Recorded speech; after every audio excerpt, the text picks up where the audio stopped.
Baik, Assalamualaikum warahmatullahi wabarakatuh. Salam dan bahagia.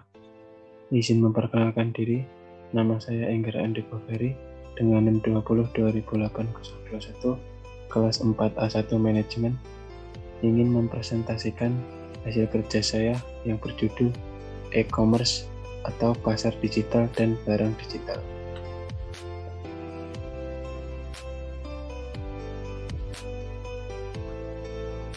Pengertian dan definisi. E-commerce merupakan transaksi yang terjadi dalam internal dan web. Transaksi komersial melibatkan pertukaran nilai, misalnya uang, melintasi batas-batas organisasi atau individu sebagai imbalan atas barang dan jasa.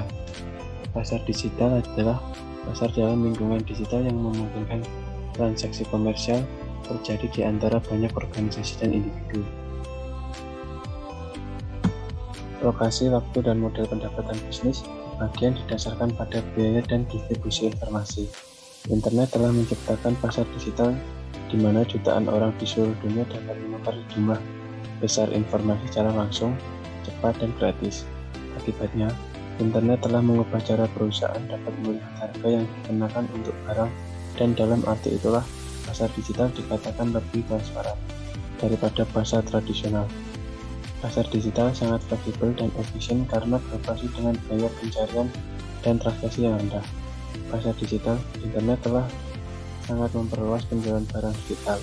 Barang digital adalah barang yang bisa dikirim melalui jaringan digital, track musik, video, perangkat, lunak, surat kabar, majalah, dan buku. Semuanya dapat diungkapkan, disimpan, dikirim, dan dijual sebagai produk digital murni. 3 jenis kategori utama e-commerce. Yang pertama, e-commerce bisnis ke konsumen melibatkan penjualan produk dan layanan secara eceran kepada pembeli perorangan. Yang kedua, e-commerce bisnis ke bisnis melibatkan penjualan produk dan layanan antar perusahaan. Dan yang ketiga, e-commerce konsumen ke konsumen, yaitu melibatkan konsumen yang menjual secara langsung ke konsumen. Model bisnis e-commerce. Yang pertama ada e-tailer, yang kedua broker transaksi, yang ketiga pencipta pasar, yang keempat penyedia konten, yang kelima penyedia masyarakat, yang keenam portal, dan yang terakhir ada penyedia layanan. Model review e-commerce. Model pendapatan perusahaan menggambarkan bagaimana perusahaan akan memperoleh pendapatan, menghasilkan keuntungan, dan menghasilkan laba atas investasi yang superior. Meskipun ada banyak model pendapatan e-commerce yang berbeda yang telah dikembangkan, sebagian besar perusahaan mengandalkan satu atau beberapa kombinasi dari 6 model pendapatan sebagai berikut. Yang pertama, iklan, penjualan, langganan, gratis atau free, biaya transaksi, dan yang terakhir ada afiliasi. Jaringan sosial dan kebijaksanaan.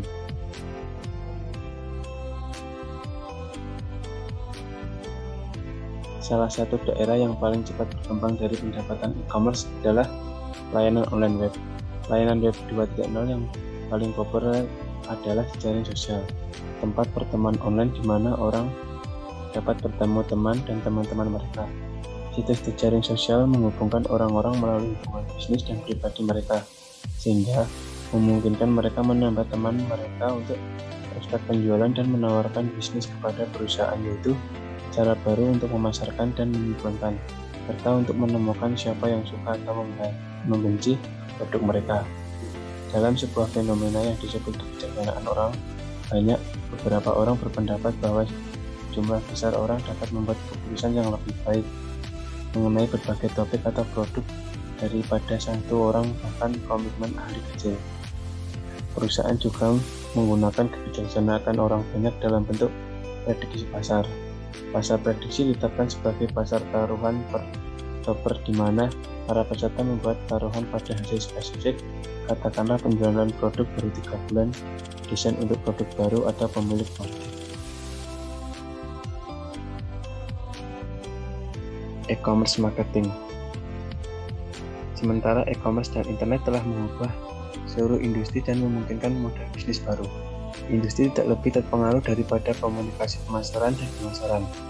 Internet memberi para pemasaran cara baru untuk mengidentifikasi dan berkompetensial dengan biaya yang jauh lebih rendah daripada media tradisional, termasuk pemasaran mesin telusur, data mining, sistem recommender, dan email yang ditargetkan. Internet memungkinkan pemasaran panjang. Banyak perusahaan pemasaran e-commerce menggunakan teknik penargetan perilaku untuk meningkatkan efektivitas iklan banner, multimedia, dan video. Penargetan perilaku mengacu pada pelacakan aliran klik, riwayat perilaku klik individu di ribuan situs web untuk tujuan memahami minat dan niat mereka, dan mengeksponnya ke iklan yang sesuai secara unik dengan tingkah laku mereka. Efisiensi baru dan hubungan. Yang pertama, Electronic Data Interchange atau IDI. Yang kedua, Private Industrial Network atau Private Exchange. Yang ketiga, Net Marketplace. Dan yang keempat, Exchange. Manfaat e-commerce bagi masyarakat. Yang pertama, electronic e-commerce memungkinkan orang untuk bekerja di dalam rumah dan tidak banyak keluar untuk berbelanja. Akibatnya ini akan menurunkan arus kepadatan lalu lintas di jalan serta mengurangi populasi udara. Yang kedua, electronic e-commerce memungkinkan jumlah barang dagangan dijual dengan harga lebih rendah, sehingga orang yang kurang mampu bisa membeli lebih banyak dan meningkatkan taraf hidup mereka. Dan yang ketiga, electronic commerce memungkinkan orang di negara-negara dunia dan wilayah pedesaan untuk menikmati aneka produk dan jasa yang akan bisa mereka dapatkan tanpa IC. Ini juga termasuk peluang untuk belajar berprofesi serta mendapatkan gelar akademik. Kelemahan e-commerce, keterbatasan teknis e-commerce, yaitu ada kekurangan sistem keamanan, keandalan, standar, dan beberapa protokol komunikasi.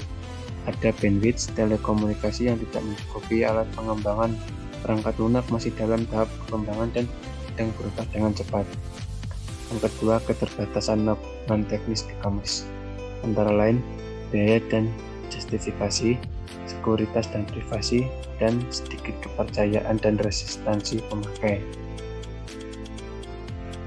Perkembangan jenis e-commerce. Indonesia menyajikan banyak kesempatan bagi bisnis e-commerce di antara negara Asia lainnya. Saat ini proyeksi memperlihatkan e-commerce di Indonesia akan mencapai nilai 130 miliar dolar pada tahun 2020. Di sini ada 7 jenis dasar e-commerce menurut perkembangannya. Yang pertama, business to business. Yang kedua, business to consumer. Yang ketiga, consumer to consumer. Yang keempat, consumer to business. Yang kelima, business to administration. Yang keenam, consumer to administration. Dan yang terakhir ada online to offline. Business to business. Yang pertama, business to business e-commerce meliputi semua transaksi elektronik barang atau jasa yang dilakukan antar perusahaan. Yang kedua, umumnya menggunakan elektronik data internet dan email dalam proses pembelian barang dan jasa, informasi dan konsultasi, atau pengiriman dan permintaan proposal bisnis. Yang ketiga, contoh website e-commerce business to business adalah Business Reality. Consumer to consumer merupakan jenis e-commerce yang meliputi semua transaksi elektronik barang atau jasa antar konsumen. Kemudian, umumnya transaksi ini dilakukan melalui pihak ketiga yang menyediakan platform online untuk melakukan transaksi tersebut. Selanjutnya, beberapa contoh penerapan consumer to consumer dalam website di Indonesia adalah Tokopedia, Bukalapak, dan Lamido. Di sana penjual diperbolehkan langsung berjualan barang melalui website yang telah ada. Selanjutnya, namun ada juga website yang menerapkan jenis consumer to consumer dalam mengharuskan penjual lebih dulu menyelesaikan proses verifikasi seperti belanja dan elevenia. Business to consumer adalah jenis e-commerce antara perusahaan dan konsumen akhir. Selanjutnya, jenis ini bisa lebih mudah dan dinamis, namun juga lebih menyebar secara tak merata atau bahkan bisa terhenti. Selanjutnya, jenis e-commerce ini berkembang dengan sangat cepat karena adanya dukungan munculnya website serta banyaknya toko virtual bahkan melalui internet yang menjual beragam kebutuhan masyarakat. Contoh e-commerce tipe ini adalah Bineka, Verifika, dan Tiket.com. Consumer to business adalah jenis e-commerce dengan pembalikan utuh dari transaksi pertukaran atau jual beli barang secara tradisional. Jenis e-commerce ini sangat umum dalam proyek dengan dasar multi sumber daya. Sekelompok besar individu menyediakan layanan jasa atau produk mereka bagi perusahaan yang mencari jasa atau produk tersebut. Contohnya adalah www.istofoto.com, www.myblogger.com. Business to administration adalah jenis e-commerce yang mencakup semua transaksi yang dilakukan secara online antara perusahaan dan administrasi publik.